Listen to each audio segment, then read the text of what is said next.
নজর রাখবো পরবর্তী সংবাদে। মুখ্যমন্ত্রীর হাত ধরে তেলিয়ামুড়ার মুকুটে নয়া পালক উদ্বোধন করা হলো দুটি নতুন প্রকল্পের, যার মধ্যে রয়েছে 1,50,00,000 টাকা ব্যয়ে টার্সিয়ারি সেন্টার এবং 1,18,00,000 টাকা ব্যয়ে নতুন পরিসরে বিদ্যুৎ চালিত মহাশ্মশান ঘাটের উদ্বোধন। আজ মুখ্যমন্ত্রী ডক্টর মানিক সাহা তেলিয়ামুড়া সফর করেন। সেখানে উদ্বোধনী অনুষ্ঠানে প্রধান অতিথি হিসেবে বিধানসভার মুখ্য সচেতক অর্থাৎ তেলিয়ামুড়ার বিধায়িকাও উপস্থিত ছিলেন জেলা শাসক চাঁদনী চন্দ্রন থেকে শুরু করে পৌরপিতা এবং অন্যান্যরা। তবে এই যে দুটি প্রকল্পের উদ্বোধন করা হলো, এই প্রকল্পের মধ্য দিয়ে তেলিয়ামুড়াবাসীর অনেকটাই সুবিধা হবে।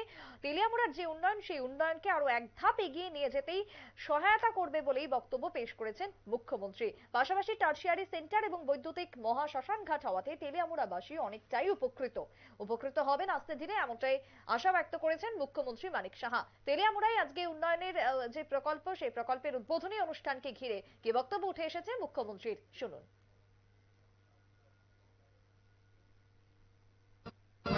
কারণ অনেক সময় এটা শুরু হবে যদি কারেন্টের যদি সেখানে ব্যবস্থা না থাকে, মানে মাছ থাকে, তাহলে সমস্যা হবে। তো ফাইলটা আমার কাছে আছে, কল্যাণী বললেন, নিশ্চয়ই আমি সেটা দেখবো। এবং সেটা হলে এই যে মানুষ, দেখুন মানুষ আমাদের বিভিন্ন ধর্মের মানুষ, আমরা প্রতিটা ধর্মের মানুষের প্রতি আমাদের আস্থা আছে এবং তাদের সৎকারের কাজও আমাদের দরকার। এবং আমরা জানি তাতে করে যদি ইলেকট্রিকের মাধ্যমে, গ্যাসের চুল্লির মাধ্যমে যদি তাদের মানে ক্রিমেশন হয় বা সৎকার হয়, তাহলে পরিবেশ যাতে খারাপ না হয় সেই দিকটা আমাদের দেখতে হয়। তো সেই আজকে যেটা করলাম আমরা, সেটা আগামী দিন নিশ্চয়ই আরো বেটার হবে। পাশে জায়গাও আছে, যদি গ্যাসের ব্যবস্থা হয় কথা বলবো, সেখানে আস্তে আস্তে করে এখন সমস্ত জায়গায় ডেভেলপ হচ্ছে। টার্সিয়ারি সেন্টারের যেখানে প্রশ্ন, আমি বলবো যে আমাদের মানে যে কোনো জিনিস আমরা ব্যবহার করি কিন্তু আমরা ছুড়ে ফেলে দিই। প্রধানমন্ত্রী স্বচ্ছ ভারত অভিযানের মাধ্যমে আমাদের মহাত্মা গান্ধীজির, আমাদের যিনি মানে দেশের সবসময় জাতির জনক, ওনাকে স্মরণ করেন, উনি সবসময় ওনার চিন্তা ভাবনা করেন।